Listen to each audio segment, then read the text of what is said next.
Meet Marc and Claire Headley, disgruntled former members of the Church of Scientology expelled a decade ago. Broke, bitter, and out for revenge, Marc and Claire Headley devised a plan to hit the jackpot, bringing his and her lawsuits against the church, claiming that their religious work amounted to human trafficking, a charge the Headleys devised as a test case in an elaborate fantasy to bring down the church. To bolster their claims, Marc and Claire Headley conspired with this man, Marty Rathbun, and his cronies from his small group of rabid anti-Scientologists bent on destroying the church, there to spin whatever tale the Headleys wanted them to. But the Headleys' bogus claims were laughed out of court, thoroughly discredited at every turn. Marc and Claire Headley alleged that they were being held against their will at the church facility, while their own photographs taken during that time show them on vacations across the country. The Headleys also insisted they were the victims of forced labor. But by their own admission, what they did was not only voluntary, they actually had fun doing it. With all the evidence in hand, the judge ruled that the Headleys repeatedly showed by word and deed that they enjoyed their work, performed it willingly, and were free to leave at any time. Ultimately, their claims were thrown out of court for good, and as a result of their bad faith, the court ordered Marc and Claire Headley to reimburse the church a total of $40,000 for its legal costs. In other words, the court told the Headleys they lost and to take their case, go away, and never come back.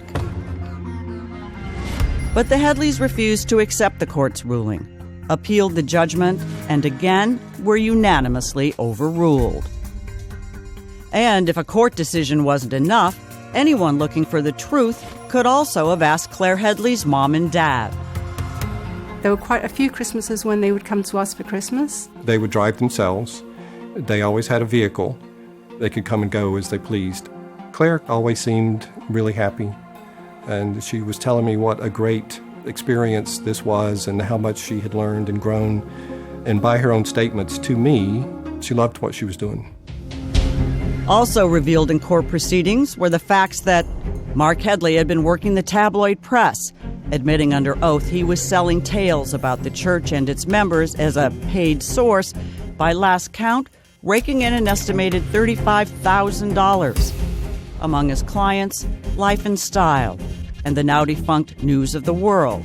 He has also been quoted in Inside Edition and In Touch, while Claire Headley told her story to the National Enquirer.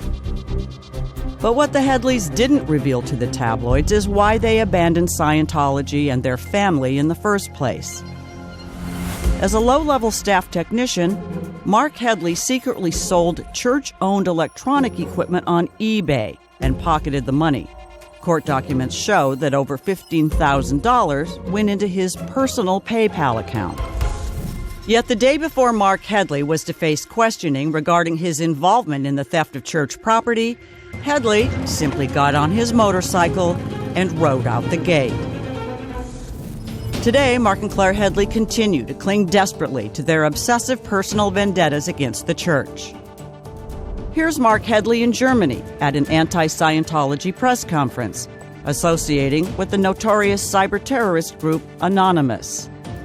Headley has also spewed his vitriol in over 500 posts on this hate blog, many of them detailing lurid sexual insults against the church, its members, and its leader, including a vile and unrepeatable taunt directed at a church lawyer whose daughter was killed in a tragic accident. Marc Headley's vicious writings have even incited a murder threat against the church and its leader. Headley has committed numerous violent assaults against women as well, intimidating young female co-workers he knew couldn't fight back. So here's what we have.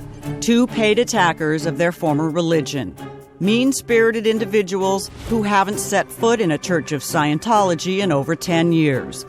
A discredited and spiteful couple looking for a payday.